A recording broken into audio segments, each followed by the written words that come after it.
Hey, you haven't lived on this side of the fence. Well, actually all of my white friends were getting into the service. I've been 1A for a year and a half. So I wanted to get in. Well, I didn't know the proper method to get in. So I looked at an atlas for a military site. Fort Leavenworth piped up. So I said I took the bus to Fort Leavenworth. They enlisted me right away. I didn't pay much attention to the fact that I was the only one in the barracks. So after a few days, they came in, we're sorry.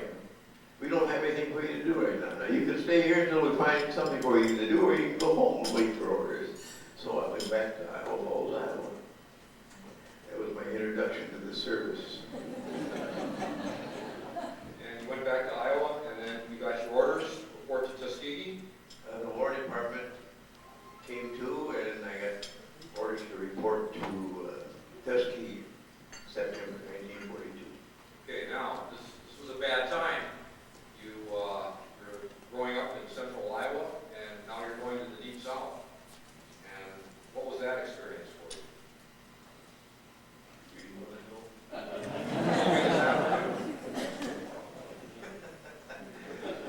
That was a drastic change. There's nothing like going from assimilated to segregated. Cold turkey. And it started out 4 of us, the first bunch out of the Midwest. We did all right until we crossed the Mason-Dixon line. We got up for breakfast, and he ushered us to the end of the coach diner and pulled the curtain. So I got up, pulled the curtain back 2 or 3 times. We finally got up and walked out. But that was my introduction. Then, of course, you get down. If you want to ride the streetcar, you get on the front of the car, pay your fare, walk to the rear, hope you can get on. If you ride the train, the locals, first car behind the baggage car is yours with all the soot and dirt. No matter how empty the rest of the train is, you stay in that car. Now, the conductor, in one situation, felt sorry for us.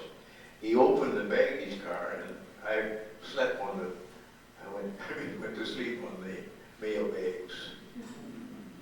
But that's sort of the thing you get there. You got to Tuskegee. You were surrounded by other men who were eager to fly. And what was the quality of the instruction that you got? First off, what year was it when you arrived there? 1942. So early on. We had volunteer instructors. They were good instructors. I never had a complaint about any of my instructors. Pre-flight, they had black instructors. Basic and advanced, we had white instructors, but we did have, I never had any complaints about my instructors. And you have a strong sense of camaraderie, a strong sense of mission with the other men in the training. Well, when you have such a select group and such a single unit, the group, yes, we were close knit. And did you have a sense that you were trailblazers at the time? Yes and no. We never thought so much. All we wanted to do was the best we could and get those wings. And I might add that the slightest infraction, many of our pilots were training for washed out, who were actually better pilots. They were graduating in the white courses, and the instructors actually discussed this among themselves. I met some of them later. But they didn't want too many of us to graduate and get our wings. So if you graduated and got your wings, you knew you were good and lucky. You arrived in Italy, I think, in January of 1944? That's right. And where were you stationed? What base? Well, we landed in Toronto, had a cold, very cold 6-by ride to our squadron. The 301st ended up Salerno, the 302nd, and the 100 in Capodichino, Naples. And describe your base. What did you find when you got there? Well, the Salerno, we had the only night facilities. That particular, we first started out flying harbor patrol and convoy patrol. 28th at dawn and Darsh missions there off a 3,500-foot strip, flying P-39s at that time. And I did have one interesting experience. Vesuvius erupted in March of 1944, and that was my first volcanic experience. It sounds like rain on your tent and it piles up on the ground like snow. So after that, as soon as the air cleared, we started flying again. And like a dawn mission, you take off before daylight, you fly out over Vesuvius, the red lava is just flowing down the side, you head out toward the Mediterranean. Most beautiful sunrises you can imagine, and our shipping stretching for miles as far as you can see it. Did the ash cause any mechanical problems with any of your aircraft? None that I know of. No, we just waited until the air cleared. You mentioned to me that because of segregation, you were on an all-black base, and there was a problem because of the lack of communication with white pilots. You want to talk about that a little bit? Well, there was no problem. We just didn't do it. It would have been beneficial to have talked over your aircraft with qualified veteran pilots that have been flying that aircraft. But what happened was that in the space of 6 months, I'd flown 3 different fighters. Went from P-39s to P-47s and to P-51s, and in no time did we ever discuss combat with our white pilots. And when you went from one aircraft to another, were you given an orientation on the aircraft? Were you given a training period? They showed you how to climb in the cockpit.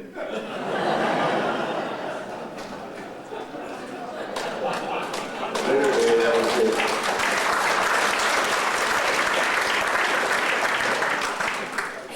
The third time I flew a P-39, a P-51, I was on a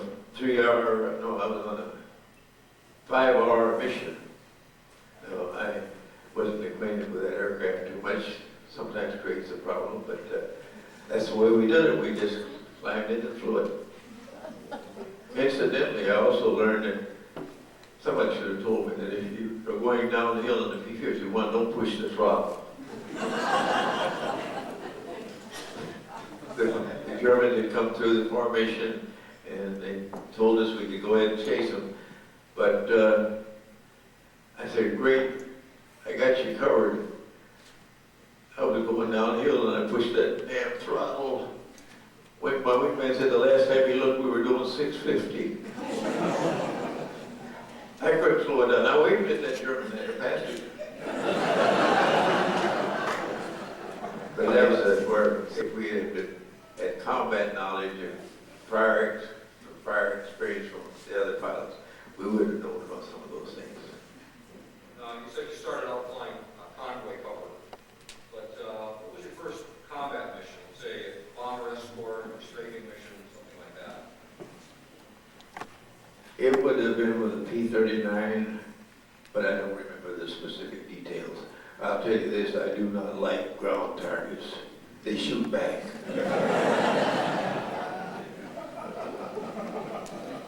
Any particular comments on German flak? Or you can get out and walk on it. They discovered Vienna had 1,000 gun emplacements. And I think they were all firing at us at one time.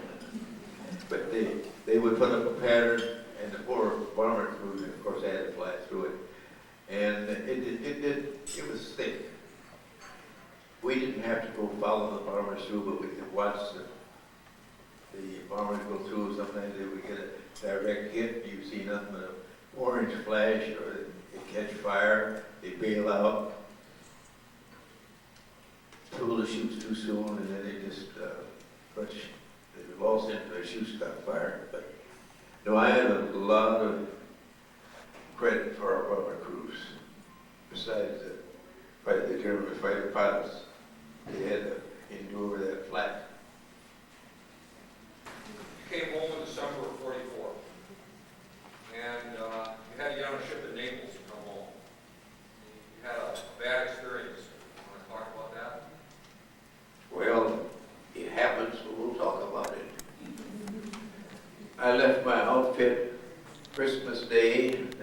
44, and I was quite anxious to get out of there.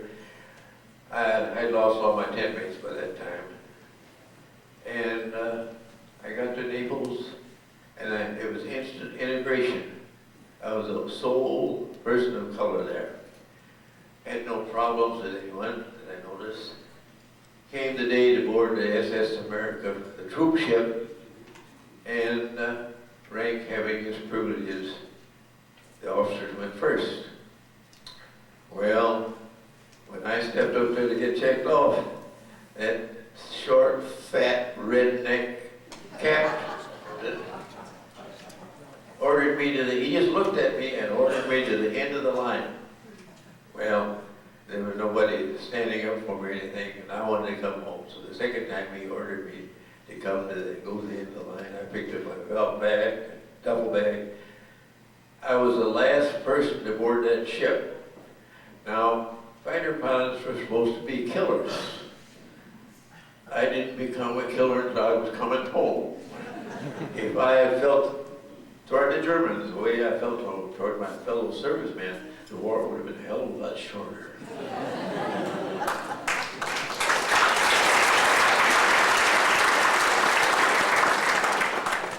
You got home to Iowa, had a very good reception. Oh, you come back home for 2 weeks, you're a hero, you know.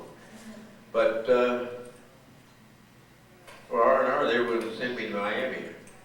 And I told the War Department I didn't think that Miami was ready for me. So they changed it to Santa Monica. Had first class accommodations, of course. Had to change trains to New Orleans. Came back, train was all made up. They wouldn't let me on the train. Now, here's a war hero in uniform, been fighting for his country, and those crackers down there. It's a wonder I didn't get lynched, but I did get on the train. It was a great war. But that was what we came back home to. Well, in Santa Monica, you had a good experience. They did, met all the movie stars, Atwater, Kent, and all those famous people.